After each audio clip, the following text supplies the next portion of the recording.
नमस्कार। क्या हाल है हमारे नन्हे साथियों। उम्मीद करते हैं कि आप सब एकदम मस्त होंगे और अपने अपने तैयारी में क्या होंगे तो व्यस्त होंगे। तो प्यारे विद्यार्थियों, आज की ये वीडियो आप सभी के लिए बहुत ही महत्वपूर्ण होने वाली है, क्योंकि आज हम लोग ज्योग्राफी से यानी कि भूगोल जो आपके क्लास 10th का है, हम लोग शॉर्ट क्वेश्चन भी देखने वाले हैं। प्यारे बच्चों, जो बहुत सारे बच्चे कमेंट कर रहे थे, और हम लोग लॉन्ग क्वेश्चन भी देखने वाले हैं, और साथ ही साथ इन सभी का हम लोग साथ में लेके चलेंगे आंसर। और ये बड़ी बेहतरीन तरीके से पूरी वीडियो को देखना, क्योंकि इसको देखने के बाद एक भी सवाल तुम्हारे परीक्षा में छूटने वाला तो बिल्कुल भी नहीं है। तो आजा वीडियो को शुरू करते हैं। थोड़ी वीडियो लंबी होगी, इसलिए घबराना नहीं, मजे से देखना। तो हर एक चैप्टर से हम निचोड़ लेके आए हैं, हर एक चैप्टर से जो भी VBI बन सकता है वो, और लास्ट में हम लोग देखेंगे कि इनमें से ज्यादा इंपॉर्टेंट कौन है, वो मैं टिक लगा दूंगा। तो संसाधन के निर्माण में तकनीक की क्या भूमिका है, स्पष्ट कीजिए। प्यारे बच्चों, यदि पहले चैप्टर से अगर आपको सिंपल सा सवाल पूछे कि संसाधन से आप क्या समझते हैं, से आप क्या समझते हैं, तो अच्छे से लिख लेना, ठीक है। इस पर भी सवाल बनने की गुंजाइश है, लेकिन ये थोड़ा सा, अच्छा तो फिर बिस्किट लाओ ना, रख दो। तो ये थोड़ा सा इजी है, लेकिन सवाल बनने की पूरी संभावना है। फिर मानव को संसार का सर्वोत्तम संसाधन क्यों कहा जाता है, ये भी सवाल बन सकता है, क्योंकि आजकल किताब के अंदर से ज्यादा क्वेश्चंस पूछे जा रहे हैं। तो सबको पता है कि संसाधन निर्माण में तकनीक की भूमिका अत्यंत ही महत्वपूर्ण होती है, क्योंकि अनेक प्राकृतिक पदार्थ वस्तुएं जब तक संसाधन का रूप नहीं ले लेती, तब तक किसी विशेष तकनीक के द्वारा उन्हें उपयोगी नहीं बनाया जा सकता है। जैसे नदियों के बहते जल से पनबिजली उत्पन्न करना, बहती हुई वायु से पवन ऊर्जा उत्पन्न करना, भूगर्भ में उपस्थित खनिज अयस्कों का शोधन कर उपयोगी बनाना, इस सभी में अलग अलग तकनीकों की क्या होती है, आवश्यकता होती है। सेकेंड क्वेश्चन है कि संसाधन के विकास में सतत विकास की अवधारणा की व्याख्या कीजिए। या अलग से ही पूछ सकता है कि सतत विकास से आप क्या समझते हैं, ये सवाल। तो सतत विकास तो आपने अर्थशास्त्र में भी पढ़ा होगा कि एक ऐसा विकास जो जारी रहे, निरंतर चलता रहे, जिससे वर्तमान पीढ़ी के साथ साथ भावी यानी कि भविष्य पीढ़ी को भी लाभ होगा, उसे सतत विकास कहते हैं। लेकिन अब ये संसाधन के विकास में इसकी क्या भूमिका है, तो संसाधन मनुष्य के जीविका का आधार है। जीवन की गुणवत्ता बनाए रखने के लिए संसाधनों के सतत विकास की अवधारणा आवश्यक है। संसाधन प्राकृतिक पदार्थ उपहार है, और सतत विकास की अवधारणा के कारण मानव जो है, संसाधन प्राकृतिक पदार्थ उपहार है, ठीक है। आगे बढ़ते हैं। और की अवधारणा के कारण मानव ने इनका अंधाधुंध दोहन किया, जिसके कारण पर्यावरणीय क्या हुआ, समस्याएं भी उत्पन्न हो गई। की अवधारणा यहां समझ सकते हैं कि उसको कहते हैं ना सेल्फिश मतलब निस्वार्थ की अवधारणा के कारण। यहाँ पे निस्वार्थ एक शब्द छूट गया, जिसको समझते हैं। अवधारणा के कारण मानव ने इसका जबरदस्त विदोहन किया, जिसके कारण पर्यावरणीय समस्याएं उत्पन्न हो गई है। व्यक्ति का लालच लिप्सा ने संसाधनों को तीव्रतम दोहन कर संसाधनों के भंडार में चिंतनीय ह्रास ला दिया है। संसाधनों का केंद्रीकरण खास लोगों के हाथ में आ जाने से समाज दो भागों में बट गया, एक संपन्न और एक हो गया विपन्न। ये लॉन्ग क्वेश्चन बेटा हम पढ़ रहे हैं, लॉन्ग क्वेश्चन है। संपन्न लोग स्वार्थ के लिए वशीभूत होकर संसाधनों का विवेकहीन दोहन किया है, जिससे विश्व परिस्थिति यानी कि पर्यावरण में घोर संकट की स्थिति उत्पन्न हो गई है। जैसे जैसे अलग अलग समस्या, भूमंडलीय ताप, ओजोन का अवक्षय हो जाना, पर्यावरण में प्रदूषण, अम्ल वर्षा इत्यादि।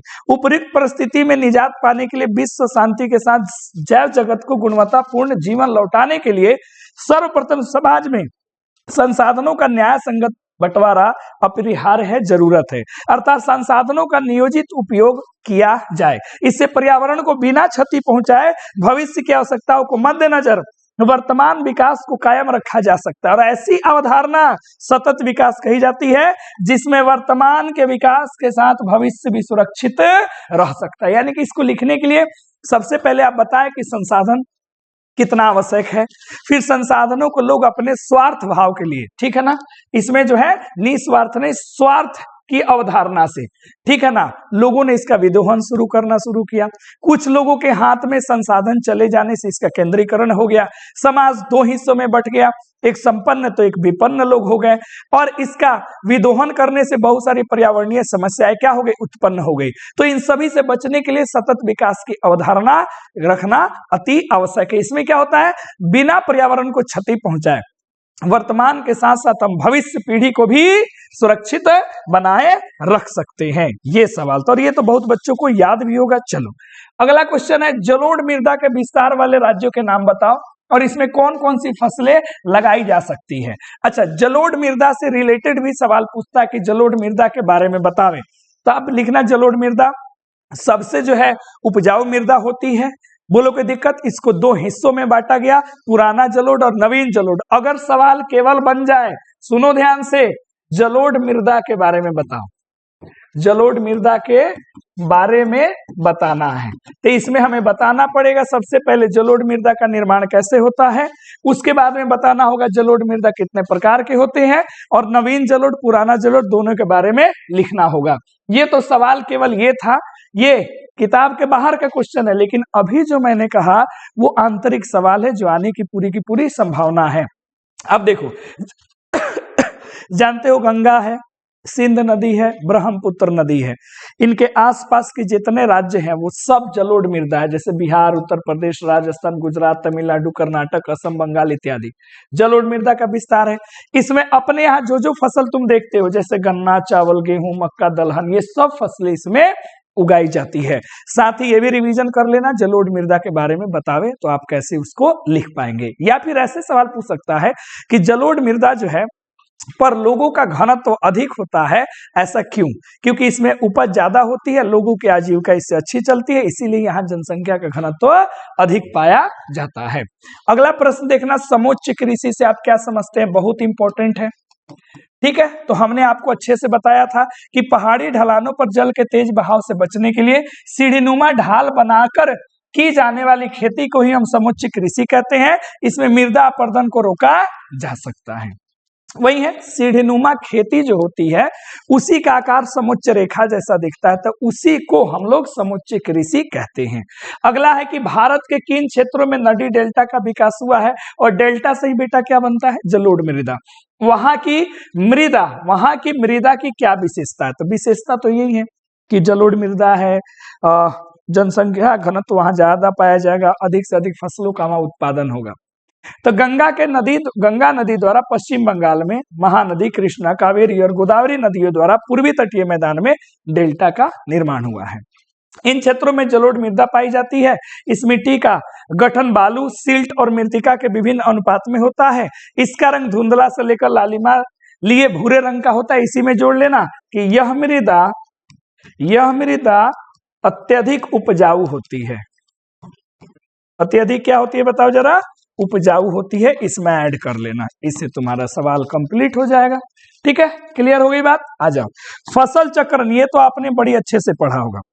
अच्छा देखो बेटा, बुक में देता है कि फसल चक्रण मृदा संरक्षण में किस प्रकार सहायक है। परीक्षा में सीधे पूछ देता है फसल चक्रण से आप क्या समझते हैं। तो आपने पढ़ा है ना कि खेतों में अदल बदल करके की जाने वाली फसल को ही हम लोग फसल चक्रण करते हैं। चक्र यानी कि एक फसल फिर दोबारा फिर तीसरा फसल ऐसे लगाना।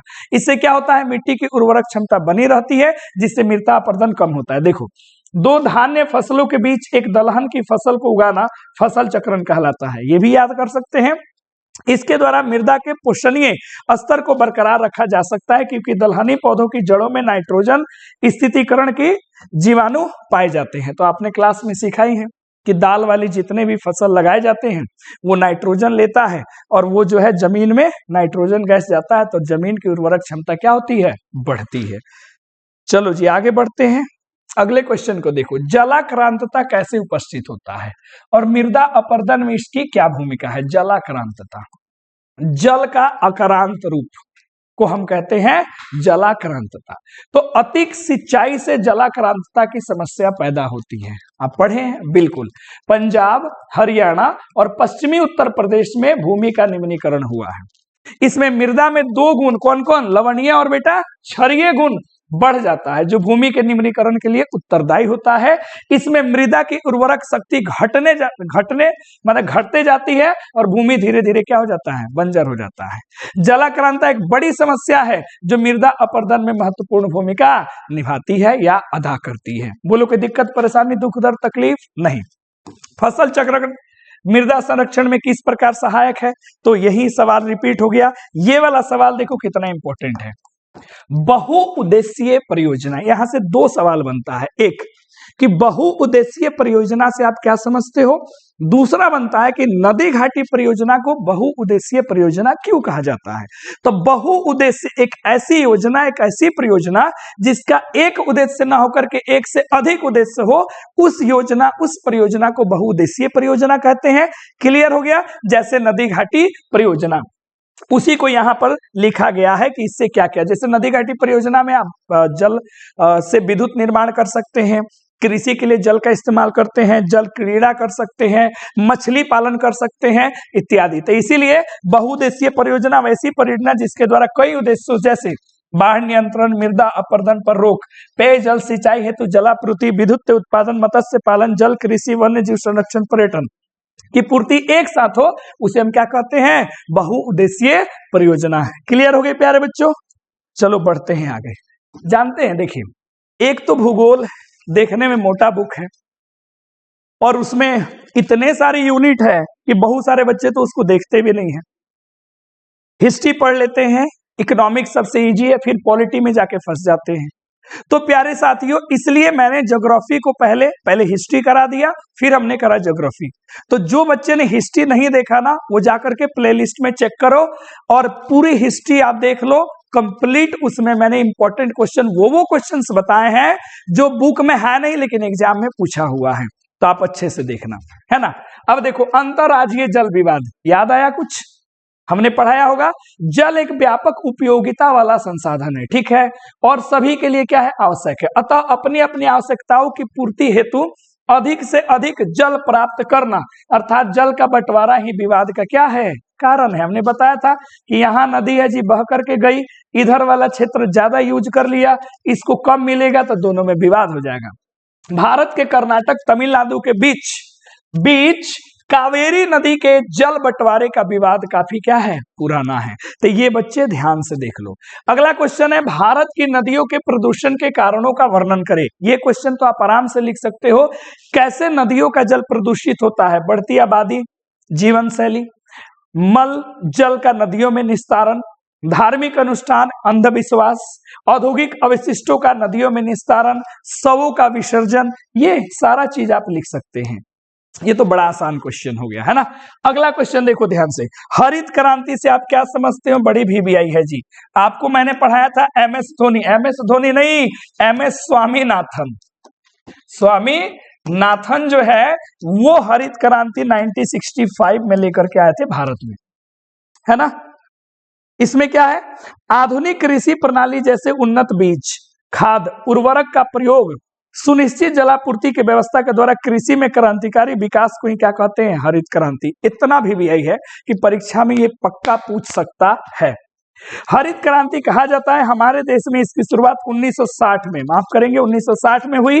इसके द्वारा सर्वप्रथम गेहूं उत्पादन में अभूत वृद्धि हुई, सबसे ज्यादा इससे फायदा हुआ गेहूं फसल को, उसके बाद धान में।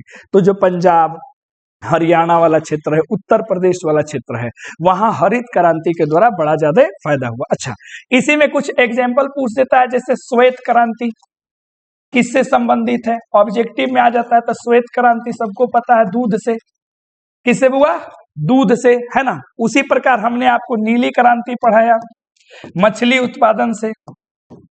हमने आपको पीली क्रांति पढ़ाया, पीली क्रांति सरसों से, यानी कि तेलहन से इसको कह सकते हो। हमने भूरी क्रांति पढ़ाया जो कि दाल से रिलेटेड है। तो ये सारे सवाल परीक्षा में पूछने की बहुत ज्यादा क्या है, संभावना है। आगे बढ़ जाओ बेटा, अगला सवाल देखो। बिहार में वन संपदा की स्थिति का क्या करते हैं, वर्णन करते हैं। आप जब पढ़े होंगे बुक तो समझ में आया होगा कि जब बिहार विभाजन हुआ झारखंड से, तो वन विस्तार में हमारी स्थिति दयनीय हो गई। वर्तमान बिहार में अधिकतर भूमि कृषि योग्य है। मात्र 6,764.14 हेक्टेयर में वन है, जो कुल क्षेत्र का 7.1% है।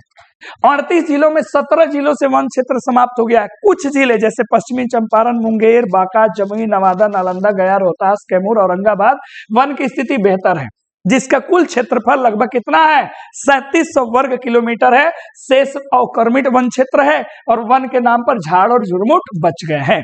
ये तो आपने बहुत अच्छे से याद किया होगा, हमने बोला भी था कि इंपॉर्टेंट है।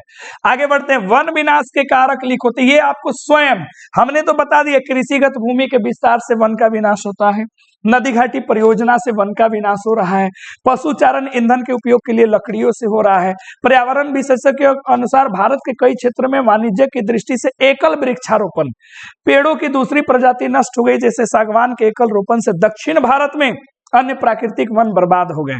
भोजन, सुरक्षा, आनंद के लिए वन्य जीवों का शिकार भी वन विनाश का क्या है, एक प्रमुख कारण है। ये सब कारण है। इसमें आप प्रदूषण भी एक समस्या लिख सकते हो, औद्योगिक विकास भी लिख सकते हो, आप नगरीकरण भी लिख सकते हो, ढेर सारी यहाँ पे आप बेटा समस्या लिख सकते हो। अब वन के पर्यावरणीय महत्व को बताना है, तो वन का पर्यावरणीय क्या महत्व है कि वन से पर्यावरण क्या रहता है, बैलेंस बना रहता है। सबने पढ़ा होगा कि कुल भौगोलिक क्षेत्र के 33% हिस्से में वन होना चाहिए, इससे पर्यावरण में संतुलन बना रहता है, वन्य प्राणियों को सुरक्षा मिलता है, हमें शुद्ध ऑक्सीजन मिलता है, ढेर सारी जड़ी बूटियां मिलती है, बहुत सारा फायदा है। देखो, वन वन्य प्राणियों मानव जीवन में प्रमुख हमसफर है। वन पृथ्वी के लिए सुरक्षा कवच जैसा है। यह केवल एक संसाधन ही नहीं बल्कि पारिस्थितिकी तंत्र के निर्माण में, पारिस्थितिकी तंत्र माने पर्यावरण के निर्माण में महत्वपूर्ण घटक है। यह जीवमंडल के सभी जीवों को संतुलित स्थिति में जीने के लिए अथवा संतुलित पारिस्थितिकी तंत्र में निर्माण के सर्वाधिक योगदान देता है। सभी जीवों के लिए खाद्य ऊर्जा का प्रारंभिक स्रोत क्या है, वनस्पति है, जो वनों में ही पाया जाता है। तो ये हो गया वन वाले से। आगे बढ़ते हैं। अच्छा प्यारे बच्चों, इस वन में आपने पढ़ा होगा वनों का वर्गीकरण, जरा ध्यान देना। वन का क्या पढ़ा होगा, वर्गीकरण, जहां आपने पढ़ा होगा 3 लेवल पे। कितने लेवल पे प्यारे बच्चों, 3 लेवल पे पढ़ा होगा। सबसे पहले हमने आपको पढ़ाया था, ध्यान दीजिएगा, हमने आपको पढ़ाया था कि बेटा निर्माण के आधार पर वन 2 प्रकार के होते हैं। चलो बताओ जरा क्या क्या। तो एक आपने पढ़ा था मानवकृत वन, जिसको हम लोग वानिकी कहते हैं। दूसरा हमने आपको पढ़ाया था क्या बेटा, प्राकृतिक वन, जिसका निर्माण स्वतः होता है, प्राकृतिक। दूसरा हमने आपको पढ़ाया था वृक्षों के घनत्व के आधार पे, वृक्षों के घनत्व के आधार पे, घनत्व के आधार पर। तो यहां आपने पढ़ा होगा, बताइए कौन कौन आया था।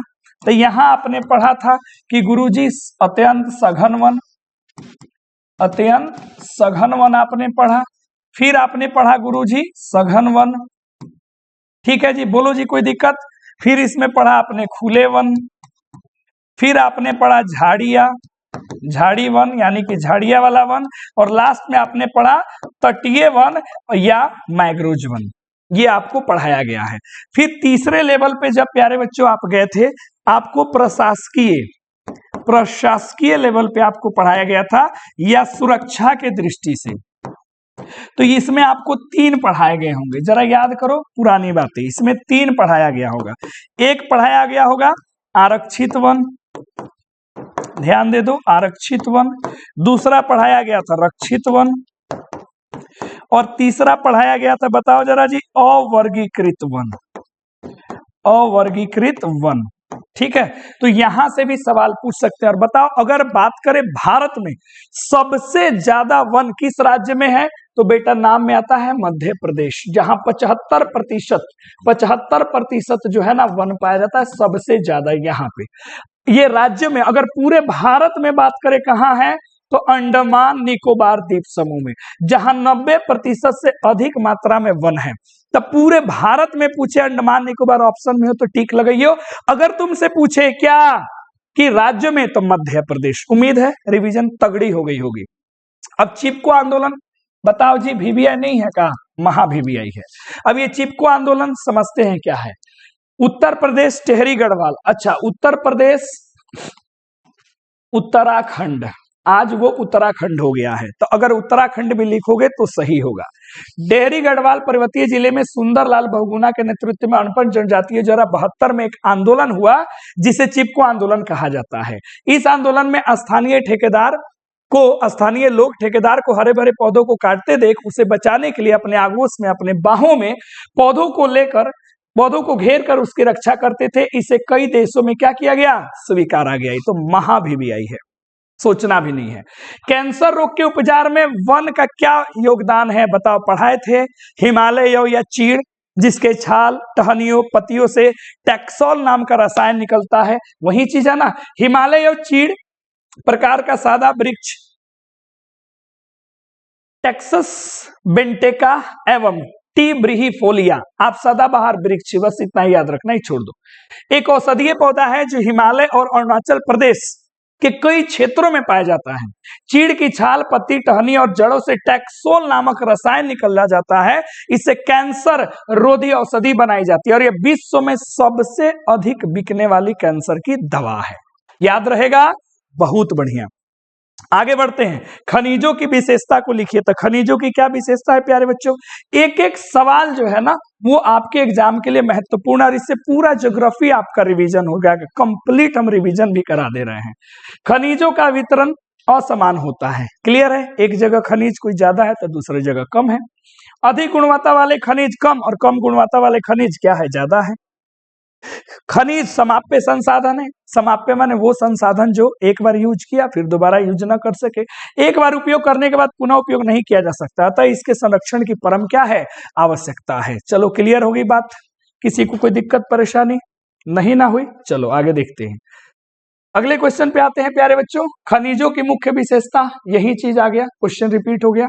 अल्युमिनियम से क्या क्या बनता है? तो आपने पढ़ा होगा। अब देखो, अल्युमिनियम है, अभ्रक है या तांबा है, ठीक है, ये पूछता है। तो अल्युमिनियम तुम जानते हो, वायुयान, विद्युत उपकरण, घरेलू साज सज्जा के सामान बनाने में, ठीक है, सफेद व्हाइट सीमेंट बनाने में, रासायनिक वस्तुएं बनाने में अल्युमिनियम लगता है, ठीक है।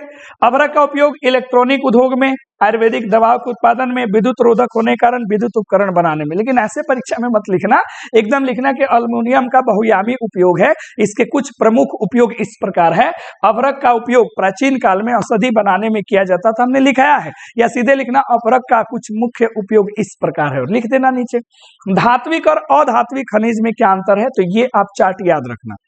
धात्विक खनिज को गलाने पर धातु, अधात्विक खनिज को गलाने पर धातु प्राप्त नहीं होता है। कठोर चमकीले होते हैं, इनकी अपनी चमक होती है। ये आगन्य चट्टान में, ये परतदार चट्टान में। धातुओं को पीटेंगे तो तार बनाएंगे और अधातु को पीटेंगे तो वो चकनाचूर हो जाएंगे। चलो याद हो गया, आगे बढ़ते हैं। अब आ जाओ जी, लौह अयस्क का वर्गीकरण करके उनकी विशेषता को लिखो। तो लौह अयस्क 4 प्रकार के होते हैं। कौन कौन? Hematite, magnetite, limonite. हो गया, 3 ही है, माफ करेंगे 3 ही है। हेमेटाइट में 68% लोहा है, इसे लाल अयस्क कहते हैं। मैग्नेटाइट में 60% लोहा है, इसे हम लोग काला अयस्क कहते हैं। लिमोनाइट में 40% लौह अंश है, जिसे पीला अयस्क कहते हैं। लौह अयस्क उद्योगों की जननी कहा जाता है। लोहा आधुनिक सभ्यता की रीढ़ मानी जाती है। क्लियर हो गई बात? आगे लौह अयस्क के वितरण पर हमें प्रकाश डालना। अब इसमें हमें बताना है कि लोहा कहां कहां कितना कितना प्रतिशत में पाया जाता है। तो इस क्वेश्चन को आप याद कर लो तो ठीक, और नहीं याद करो तो भी कोई दिक्कत की बात नहीं है। लेकिन आपको याद होगा कि सबसे ज्यादा बेटा लोहा जो है, देखना ध्यान से, भारत में लौह प्राय सभी राज्यों में पाया जाता है। यहाँ के कुल भंडार 96% कर्नाटक, छत्तीसगढ़, उड़ीसा, गोवा, झारखंड राज्यों में है। शेष भंडार तमिलनाडु, आंध्र प्रदेश, महाराष्ट्र अन्य राज्यों में है। भारत में 50-51 में 42 लाख टन लोहे का उत्पादन हुआ था, जो 4-5 में बढ़ करके 1427.1 लाख टन हो गया। लोहे का उत्पादन में भारी क्या हुआ है? विकास हुआ है। कर्नाटक राज्य सबसे पहले भारत का लगभग 1/4 लोहा उत्पादन करता है। और कर्नाटक में कौन कौन से जगह है? बेलारी, हॉस्पिट, सुदूर इत्यादि, बस कर देना है। और इसके बाद दूसरा राज्य है जिसका नाम है छत्तीसगढ़, जहां 20% होता है। और वहां पे कौन कौन से क्षेत्र हैं? उनका नाम दांतवाड़े जिले का वेल्डिया, 1-2 याद कर लेना है।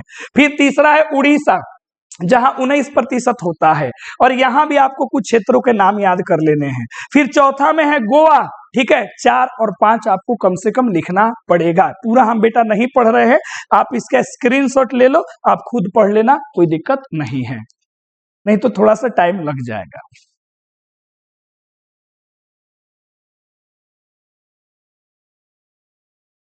अब हम जाएगा, रुकेगा, ठीक है, बढ़िया।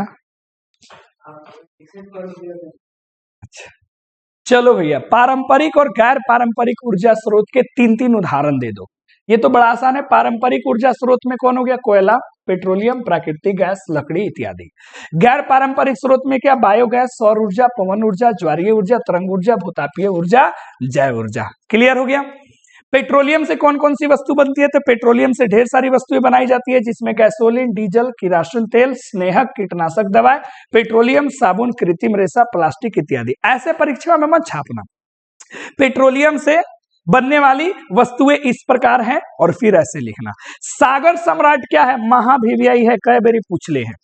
तो सागर सम्राट एक जलयान है सर, जो पानी के भीतर तेल के कुएं खोदने का कार्य करता है, जो कहां है? जो मुंबई हाई क्षेत्र में है। जो कहां है? मुंबई हाई क्षेत्र में है, याद रहेगा। चलो ठीक है। अब नदी घाटी परियोजना को बहुउद्देशीय परियोजना, मैंने पहले ही रिपीट कर दिया कि नदी घाटी परियोजना को बहुउद्देशीय परियोजना इसलिए कहा जाता है क्योंकि इसे कई उद्देश्यों की पूर्ति होती है, जैसे सिंचाई के साथ पनबिजली, बाढ़ का नियंत्रण करना, मृदा अपरदन को रोकना, मत्स्य पालन करना, पर्यटक स्थल का विकास करना, नहर निर्माण द्वारा यातायात की सुविधा का क्या करना? विकास करना। तो इसलिए नदी घाटी परियोजना को हम क्या कहते हैं? बहुउद्देशीय परियोजना कहा जाता है। आजा अगले क्वेश्चन पर आते हैं। ताप शक्ति को समाप्य संसाधन क्यों कहते हैं? कितना आसान है प्यारे बच्चों। ताप शक्ति संयंत्रों में तापीय विद्युत का उत्पादन करने के लिए कोयला, पेट्रोलियम, प्राकृतिक गैस का उपयोग होता है। सभी का भंडार सीमित है जो समाप्य हो जाएंगे, अतः इसे समाप्य संसाधन कहते हैं। या सीधे कर सकते हो कि ताप शक्ति का उत्पादन उन संसाधनों से होता है जो समाप्य संसाधन के अंतर्गत आते हैं, अतः इसे हम लोग समाप्य संसाधन कहते हैं। सौर ऊर्जा का उत्पादन कैसे होता है? ये भी पूछा हुआ सवाल है। सौर ऊर्जा का उत्पादन कैसे होता है? जब फोटोवोल्टाइक सेलों में विपासित सूर्य की किरणों को ऊर्जा में परिवर्तित किया जाता है, तो सौर ऊर्जा का क्या होता है? उत्पादन होता है। अगला है कोयले का वर्गीकरण करना है, ये भी पूछा हुआ है। तो 4 प्रकार के कोयले होते हैं प्यारे बच्चों, आप जानते हैं। सबसे पहला कौन है? एंथ्रेसाइट, सर्वोच्च कोटि का कोयला है। कार्बन की मात्रा 90% है, यह जलने पर धुआं नहीं देता है और देर तक अत्यधिक उष्मा देता है। इसे कोकिंग कोल भी कहा जाता है, जो धातु को गलाने में बेटा काम आता है। क्लियर हो गया? दूसरा है बिटुमिनस, कार्बन की मात्रा 70 से 90% होती है। इसे प्रसंस्कृत करके कोकिंग कोयला बनाया जा सकता है, और भारत में ज्यादातर कोयले इसी श्रेणी के हैं। तीसरा है बेटा जिसका नाम है लिग्नाइट। इसमें कार्बन की मात्रा मात्र 30 से 70 होती है, धुआं अधिक देता है और उष्मा कम देता है। इसे भूरा कोयला भी कहते हैं। और अगला है पीट, जो सबसे घटिया किस्म का कोयला है, जिसमें 30% से भी कम कार्बन होता है और ये दलदली क्षेत्रों में पाया जाता है। यहीं से आपका सवाल बनता है, गोंडवाना समूह के कोयले क्षेत्र के बारे में बताए, या झारखंड के उन जिलों के नाम बताए जहां कोयला का खदान है। टर्शियरी समूह के कोयले का आप विश्लेषण करें या उनका वर्णन करें। ये सवाल हो गया। आगे बढ़ते हैं। अगला सवाल है हरित क्रांति से आप क्या समझते हैं? सवाल रिपीट हो गया प्यारे बच्चों, छोड़ देते हैं। भारतीय कृषि के निम्न उत्पादकता के कारण लिखना है। वो कौन कौन से कारण हैं जिससे भारत में जो कृषि है उसका उत्पादन कम है? भारतीय कृषि के निम्न उत्पादकता के कारण निम्न है, जैसे भारत में किसानों को अशिक्षित और गरीब होना, निर्धन होना, कृषि मानसून पर निर्भर रहना, आधुनिक कृषि तकनीक का बहुत कम प्रयोग करना, कृषि पर जनसंख्या का अधिक दबाव होना, घटता हुआ कृषि भूमि क्षेत्र, खेतों का छोटा आकार, कृषि उत्पादनों का उचित मूल्य न मिलना, कृषि में वाणिज्यकरण का क्या अभाव। विनिर्माण से आप क्या समझते हैं? यह भी पूछा हुआ प्रश्न है। विनिर्माण किसे कहते हैं? कच्चे मालों द्वारा जीवन उपयोगी वस्तुएं तैयार करना, कच्चे माल से वैसी वस्तुएं तैयार करते हैं जिससे हम जीवन में उपयोग ला सके, उसे भी निर्माण कहते हैं। वर्तमान समय में किसी भी राष्ट्र विकास के संपन्नता का सूचक है, जैसे कपास से कपड़ा, गन्ने से चीनी, लौह अयस्क के लोहा, इस्पात आदि का निर्माण होता है। बोलो कोई कष्ट, परेशानी, दुख, दर्द, तकलीफ नहीं ना? चलो जी बबुआ, अभी इन क्वेश्चंस को देखो, इस पे डिस्कस करते हैं। ये वाला जो सवाल है प्यारे बच्चों,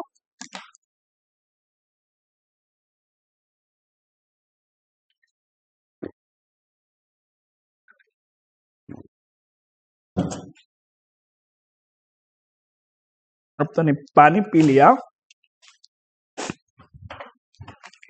ठीक है। चलिए आज बिस्किट खा लेते हैं, तुम लोग को भी खाना है तो आ जाओ, है ना? राम सिया राम। चलो जी देखो,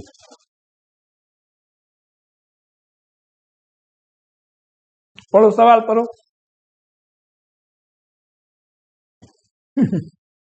उदारीकरण, निजीकरण और वैश्वीकरण से क्या समझते हैं? ये अर्थशास्त्र में भी मिलेगा, ये इतिहास में भी मिलेगा, और भूगोल में तो मिल ही गया। उदारीकरण क्या है? उद्योग तथा व्यापारों को लाल फीताशाही, जितने भी प्रतिबंध लगाए गए हैं उनसे मुक्त करना, अधिक प्रतियोगी बनाना उदारीकरण कहलाता है। निजीकरण क्या है? देश की स्वस्थ अर्थव्यवस्था को बनाए रखने हेतु अधिकतर उद्योग को नियंत्रण पर सरकारी एकाधिकार को कम कर देना या समाप्त कर देना, स्वामित्व किसी निजी हाथों में सौंप देना, निजीकरण कहलाता है, प्राइवेटाइजेशन। वैश्वीकरण का अर्थ है देश की अर्थव्यवस्था को विश्व की अर्थव्यवस्था के साथ जोड़ना, प्रत्येक देश का अन्य देशों के साथ बिना किसी प्रतिबंध के पूंजी, तकनीक, व्यापारिक आदान प्रदान हो, इसे हम कहते हैं वैश्वीकरण। हो गया 35। देखो, भारत में सड़कों के प्रादेशिक वितरण, देखो पक्की सड़कों की लंबाई से महाराष्ट्र प्रथम स्थान पर है, यहाँ 2.7 लाख किलोमीटर लंबी पक्की सड़कें हैं। दूसरे स्थान पर है उत्तर प्रदेश, तीसरे पर है उड़ीसा, ठीक है। यहां है 2.47, यहां है 2.36, मतलब उत्तर प्रदेश में है इतना और उड़ीसा में है इतना। पक्की सड़कों की सबसे कम लंबाई वाला कौन है? अपना राज्य लक्षद्वीप, मात्र 1 किलोमीटर पक्की लंबी सड़कें हैं।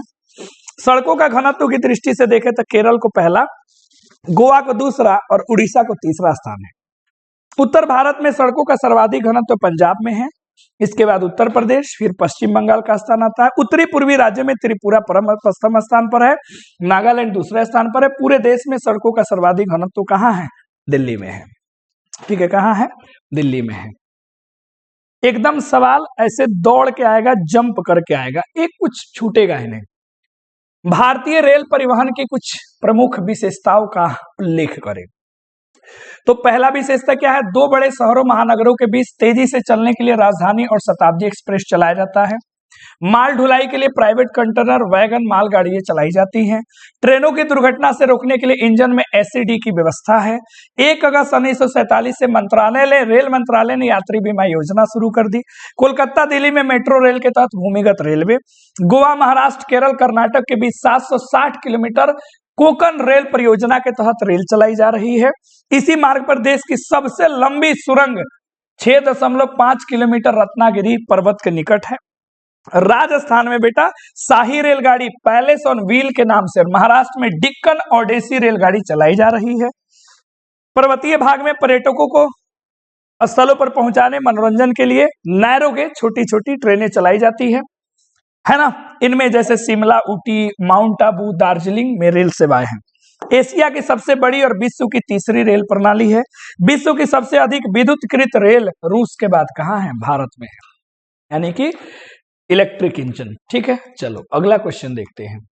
भारत के प्रमुख राष्ट्रीय जलमार्गों के बारे में बताएं। अब देखो क्या, एक बार तो जय मंडल ही पूछ लिया था, जय मंडल क्षेत्रों की चर्चा करें, और बचवा सब याद नहीं करता है, कम से कम 5 को याद कर लेना सब, ठीक है। याद हो तो रिवीजन करके जाना। भूगोल के क्वेश्चन जो है ना थोड़े बहुत आते हैं तो कष्ट देता है। देखो 5 आंतरिक जलमार्ग है जिसको राष्ट्रीय जलमार्ग घोषित किया गया। पहला जलमार्ग संख्या 1 इलाहाबाद से हल्दिया 1620। जलमार्ग संख्या 2 सदिया से ध्रुवरी 891 किलोमीटर, ब्रह्मपुत्र नदी में है। इसका उपयोग भारत बांग्लादेश में साझेदारी में करते हैं। जलमार्ग संख्या 3 कोमल से कोट्टापापुरम 2005 किलोमीटर, चंपाकार और उद्योग मंडल नहरों में। राष्ट्रीय जलमार्ग संख्या 4 गोदावरी कृष्ण नदियों के सहारे 1095 किलोमीटर, जो पुंडुचेरी और काकीनाडा नहर के सहारे जलमार्ग आंध्र प्रदेश, तमिलनाडु, पुंडुचेरी में फैला है। राष्ट्रीय जलमार्ग संख्या 5 उड़ीसा राज्य में ईस्ट कोस्ट कनाल, मताई नदी, ब्रह्मपुत्र नदी, महानदी डेल्टा के सहारे 623 किलोमीटर की लंबाई में विकसित किया जा रहा है। आगे बिहार की अर्थव्यवस्था की रीढ़ है क्या? कृषि। कथन की व्याख्या करें है जी कि बिहार एक कृषि प्रधान राज्य है, सब जानते हैं। 80% से अधिक आबादी कृषि पर है। झारखंड के अलग हो जाने के बाद बिहार के लोगों के लिए कृषि का महत्व बढ़ गया। कृषि के अलावा यहाँ अन्य रोजगार के साधनों का अभाव है, अतः कृषि बिहार की अर्थव्यवस्था की क्या है? रीढ़ है। ठीक है, चलो अगले क्वेश्चन पे आते हैं। क्वेश्चन है बिहार में दलहन के उत्पादन वितरण का संक्षिप्त में विवरण दे। कहां कहां बिहार में दलहन होता है? तो बिहार में दलहन फसलों में चना, मसूर, खेसारी, मटर, मूंग, अरहर, उड़द, कुर्थी ये है। दलहन उत्पादन में पटना जिला का स्थान सबसे आगे है, औरंगाबाद, कैमूर दूसरे और क्या तीसरे स्थान पर है। कृषि बिहार की अर्थव्यवस्था की रीढ़ है। माफ करेंगे, रिपीट हो गया सवाल। बिहार की कृषि की समस्याओं पर चर्चा करें। वो कौन कौन सी समस्याएं हैं जो बिहार, इसी प्रकार अर्थशास्त्र में पूछता है कि बिहार के पिछड़ेपन के कौन कौन से कारण हैं।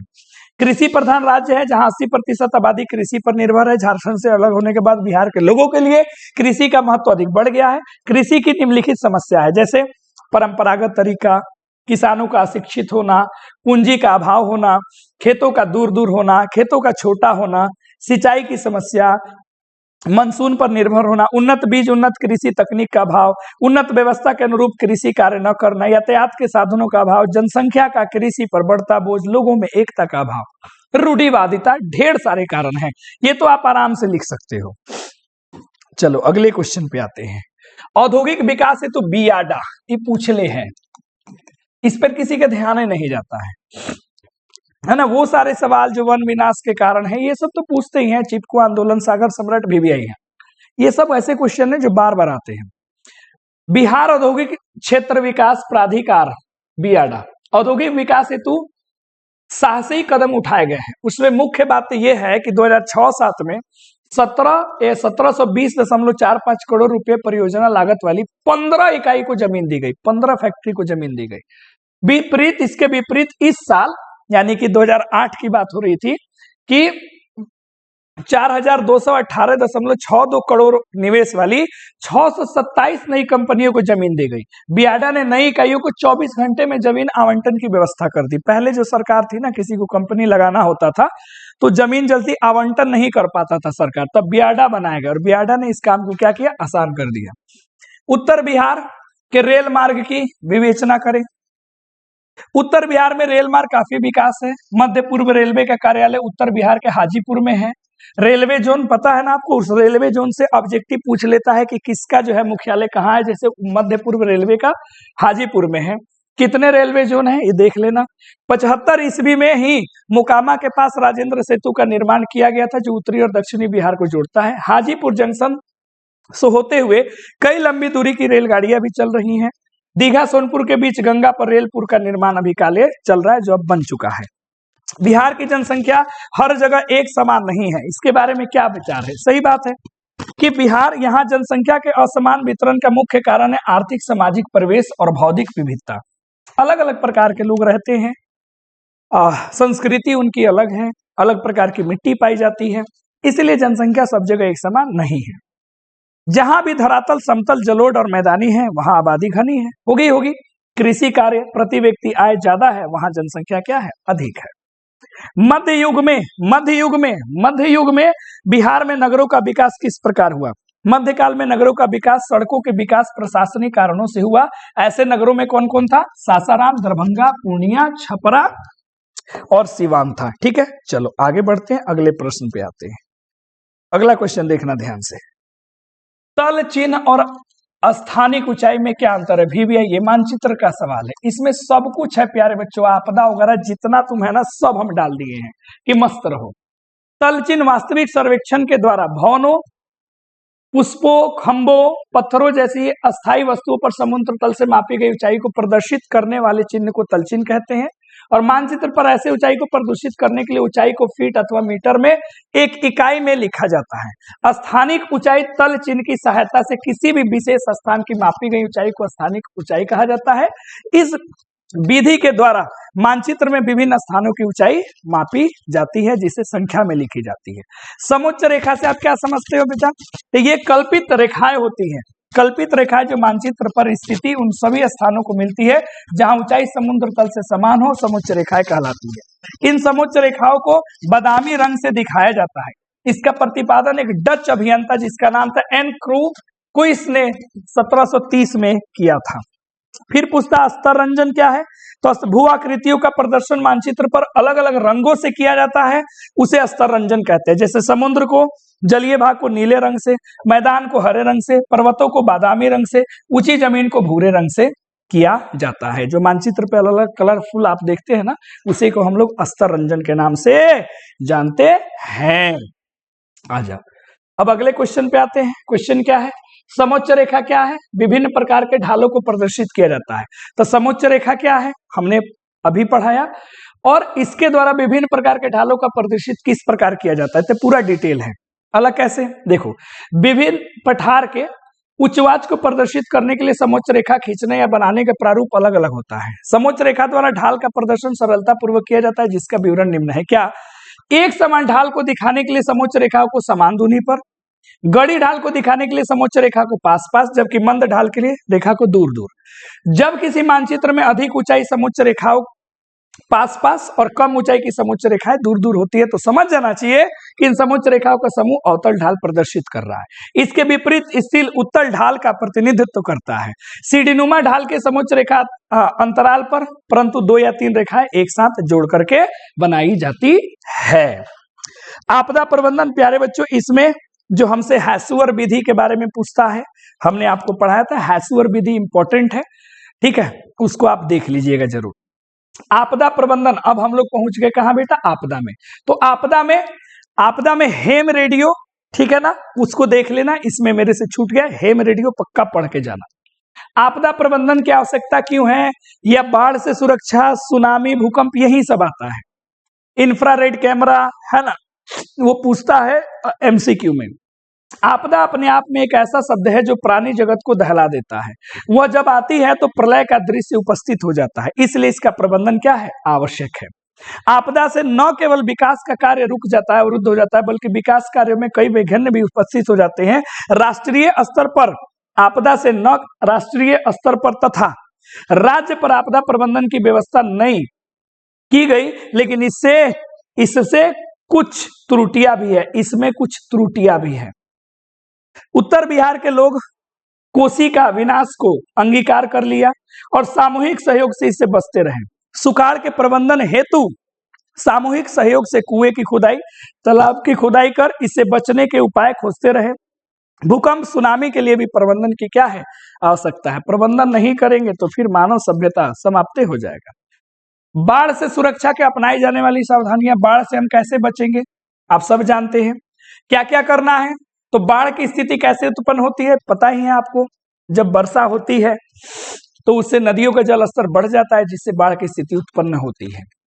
और इसकी सावधानियां क्या है? इमारतों, भवन का निर्माण, रसायन मिश्रित कच्चे माल का प्रयोग हो, जिससे बाढ़ के बावजूद मकान बर्बाद ना हो। आम लोगों को सलाह दे कि मकान का निर्माण पूर्णतः नदी के किनारे, नदी के संकरी ढालों पर नहीं करे। नदी से मकान की दूरी कम से कम 250 मीटर की होनी चाहिए। इसके लिए तत्कालीन व्यवस्था होना चाहिए। कार्य में पंचायत द्वारा बाढ़ के पूर्व पर्याप्त पंप सेट की अवस्था रखनी चाहिए। स्तंभ जो पिलर होते हैं आधारित मकान होना चाहिए और स्तंभ की गहराई काफी ज्यादा अंदर तक होनी चाहिए।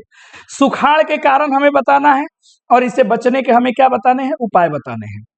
तो इसका मुख्य कारण देखना ध्यान से, तो ठीक है, इसका जो है, अरे भैया यहाँ लिखा हो नहीं यार, ठीक है, देखो यहाँ पे मुख्य लिखा है। हाँ, मुख्य रूप से वर्षा की अत्यधिक कमी से सुखाड़ कहा जाता है। इससे बचने के लिए निम्नलिखित कारण बताए गए। एक, सुखाड़ के बचाव के लिए दो प्रकार की योजना है, एक दीर्घकालीन है, एक लघुकालीन है। आपको पढ़ाया गया था। दीर्घकालीन योजना के अंतर्गत नहर, तालाब, कुआं, पईन, अहिर के विकास की जरूरत है। लघुकालीन योजना में भूमिगत जल का संग्रहण, वर्षा जल का संग्रहण करना क्या है, आवश्यक है। ये सभी दीर्घकालिक योजना द्वारा जल का संग्रहण कर सुखाड़ से बचा जा सकता है। लघुकालीन योजना में बोरिंग के माध्यम से जल निकाला जा सकता है। ड्रिप सिंचाई, छिड़काव सिंचाई के द्वारा भी भूमिगत जल की उपयोगी परिस्थिति के अनुरूप किया जा सकता है। वर्षा जल का संग्रहण पाइन द्वारा एक बड़े टंकी में किया जाता है। भारत के कई राज्यों में इसका संग्रहण कुंड या तालाब बनाकर किया जाता है। वर्षा जल संग्रहण तकनीक सुखाड़ के दिनों में वरदान साबित हो सकता है। ये हो गया सुखाड़। उसी तरह पूछता है बेटा भूकंप से, भूकंप क्या है और क्षेत्रों को बताए भूकंप को। तो भूपटल पर नीचे वह केंद्र जहां भूकंपीय कंपन प्रारंभ होता है भूकंप कहते हैं। 5 जोन है। एक, दक्षिण पठार क्षेत्र जहां भूकंप का खतरा नहीं के बराबर है। जोन 2 अंतर्गत प्रायद्वीपीय भारत के तटीय मैदान आते हैं जहां भूकंप की संभावना होती है लेकिन तीव्रता कम होने के कारण असीमित खतरे हैं। जोन 3 अंतर्गत गंगा सिंधु का मैदान, राजस्थान, उत्तरी गुजरात के क्षेत्र आते हैं। भूकंप का प्रभाव तो देखने को मिलता है लेकिन वह कभी कभी विनाशकारी होता है। जोन संख्या 4, इसमें अधिक खतरे होते हैं। इसके अंतर्गत शिवालिक, हिमालय का क्षेत्र, पश्चिमी बंगाल, उत्तरी क्षेत्र, असम घाटी, ये सब आते हैं। 5, सर्वाधिक खतरा 5 है। इसके अंतर्गत गुजरात का कच्छ प्रदेश, जम्मू कश्मीर, हिमाचल प्रदेश, उत्तराखंड, कुमाऊं पर्वत, सिक्किम, दार्जिलिंग, ये सब आते हैं। आपको हमने भूकंप में जो है वो बताया था, क्या कहते हैं, भूकंप का जो कंपन आता है हमने प्राइमरी बताया था, सेकेंडरी बताया था, टर्शियरी बताया था। 3 जो है ना रेखाएं बताई गई थी। जो सबसे पहले फील होता है प्राइमरी, उसको एक बार देख लेना जरूर। सुखाड़ मिट्टी की नमी बनाए रखने के लिए हम क्या कर सकते हैं, सूखे जैसे प्राकृतिक आपदा को विभिन्न विधियों को अपनाकर इसकी विभीषिका को कम किया जा सकता है। जल संसाधन का वैज्ञानिक विकास प्रबंधन द्वारा जल की समस्या का समाधान किया जा सकता है। सुखाड़ के समय जल के अभाव से न केवल मिट्टी की नमी समाप्त हो जाती है, जब सभी प्राणियों को जान तक बचाना मुश्किल हो जाता है। जल विभाजन की विकास योजना ऐसी स्थिति में बहुत क्या होती है, आवश्यक होती है और सहायक होती है। ठीक है प्यारे बच्चों, चलो जी देखते हैं आगे अब कुछ है कि नहीं है। भूकंप और सुनामी के बीच अंतर ये आप खुद बता देना। भूकंप एक प्राकृतिक आपदा है। भूकंप की गहनता और बराबरता में भारी अंतर होता है। 5 में विभक्त किया गया, जोन 1, 2, 3, 4। अब भूकंप कहाँ आता है, इसका केंद्र जो है भूमि होता है। सुनामी प्राकृतिक आपदा, इसका केंद्र क्या होता है, समुद्र तल, इसमें जोड़ लेना। महासागर की तली पर कंपन होता है तो इसे सुनामी कहते हैं। समुद्र जल में कंपन उत्पन्न होता है तो इस कंपन से क्षैतिज गति उत्पन्न होती है, मतलब पानी ऐसे भागता है, ये छत्ती है ऐसे ऊपर की तरफ, पानी किनारे की तरफ भागता है। जीवन रक्षक आकस्मिक प्रबंध से आप क्या समझते हैं, इसी में हेम रेडियो पूछा हुआ है जिसको आप देख लेना। आपदा की घड़ी में जीवन रक्षक प्रबंधन अत्यधिक उपयोगी और आवश्यक है। आकस्मिक प्रबंध ही किसी प्रशासन की सफलता की कसौटी होती है। इसके अंतर्गत आपदा में आते ही प्रभावित लोगों को आपदा से निजात दिलाना ही प्रमुख उद्देश्य होता है। अलग अलग प्रकार के प्राकृतिक आपदाओं के आकस्मिक प्रबंध में अलग अलग प्रकार की प्राथमिकताएं क्या हुआ, प्राथमिकताएं होती है। तो ये 56 क्वेश्चन थे। कितने क्वेश्चन थे प्यारे बच्चों, 56 क्वेश्चन थे। अच्छे से वीडियो को 1-2 बार देख लेना और हमने इस वीडियो में के अंदर में जो 1-2 सवाल कहे उसको जरूर आप रिवीजन कर लीजिएगा। और इससे बाहर भूगोल में आपको सवाल नहीं पूछे जाएंगे। जो याद है ठीक है, जो नहीं याद है उसको 1-2 बार देख लेना। और पिछले कम से कम 2 साल का प्रीवियस ईयर देख पाओ तो और अच्छा, नहीं देख पाओ तो 4 साल का देख लो, ये ज्यादा इंपॉर्टेंट होता है। ठीक है, और इससे बाहर एक भी सवाल आपको नहीं जाने वाला है। तब तक के लिए धन्यवाद, जल्द मिलते हैं अगले वीडियो के साथ। तब तक बेस्ट विशेष से अच्छे से एग्जाम दीजिए और खूब बेहतरीन आपका एग्जाम जाए, माता रानी से यही विनती है। धन्यवाद।